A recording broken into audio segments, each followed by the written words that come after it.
And Stephen Sondheim said of Rodgers and Hammerstein, after the Rodgers and Hammerstein revolution, drama became a part of the story as opposed to entertainments in between comedy scenes. And I think that's really important in looking at the difference between Rodgers and Hammerstein and what was going on before.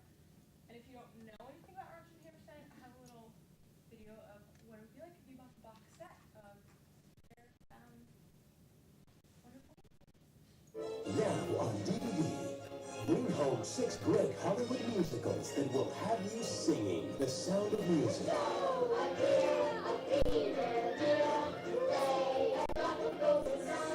Oklahoma. Where the wind comes sweeping down the plain. Carousel. State Fair. I think I am falling in love. Gosh, it's beautiful here. South Pacific. I'm gonna wash that man right out of my hair. I'm gonna wash that man right out of my hair. And The King and I. You are very difficult woman. Shall we dance 1, 2, 3, and. on a bright cloud of music? Shall we fly? 1, 2, 3, and. Shall we dance? All digitally remastered for superior sound and picture quality. Now you can sing along with your favorite songs. Celebrate the musicals of Rodgers and Hammerstein with these specials or this collectible box set today. So, in case anyone wants to borrow them, I have them all. And in case you want to see one, South Pacific is actually currently at Lincoln Center, and it's really good. Before Rodgers and Hammerstein, 1735 in America is the first musical came out. It's called Flora.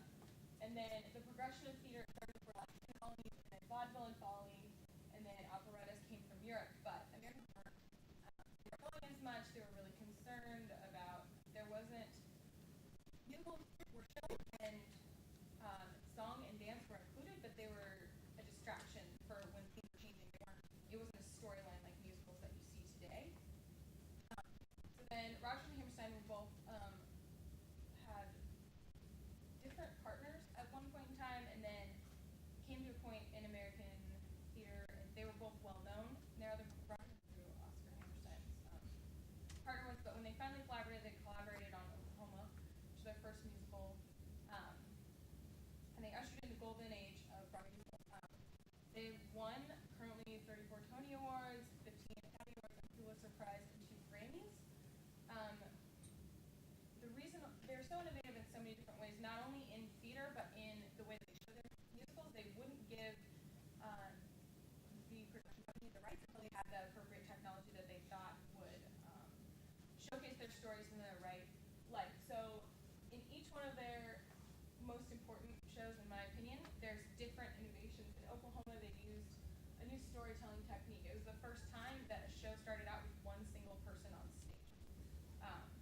Usually they begin with big Broadway numbers like you see in this in Singing in the Rain, like tons and tons of people. Musicals were known for having thousands of extras. Carousel is the first show with a tragic plot. It's about a man who dies right after his wife that she's pregnant. South Pacific goes on during World War II and discusses and addresses racial prejudice. Richard Rodgers and Oscar Hammerstein got a lot of trouble for a lot of the songs that they wrote for that because they dealt so candidly with racial prejudice. Cinderella was the first musical that Rodgers and Hammerstein had showed on television. It was a theater production, but it was on television. It was live, and 107 million people in the United States, 60% of the country's population at the time, watched that. And John Cipher later remembered leaving the studio a few minutes after the broadcast had ended and found Manhattan streets deserted because so many had stayed home to watch the broadcast. So Manhattan's a pretty big city. And then Flower Drum Song, which is one that I haven't seen, and it's also not included in that thing that I just showed you, but it's about a girl who comes from China as a arranged marriage, and this is the first movie that actually had an all-Asian cast. So not only was it innovative, not only are their shows innovative in the theater world, they're also innovative in the movie world as well. And like I said, to conclude, a branch of their seemingly endless innovations was found in the way that they reformulated the idea of musical theater. Prior prior to then, musicals were usually flighty and unrealistic and built around the people starring in them, like Fred Astaire, Ginger Rogers. But because of their new ideas, musicals were centered around the plots and they were thought-provoking. They weren't just surfacey ideas. And the song and dance continued the storyline. It helped the story go along. It wasn't just a filler.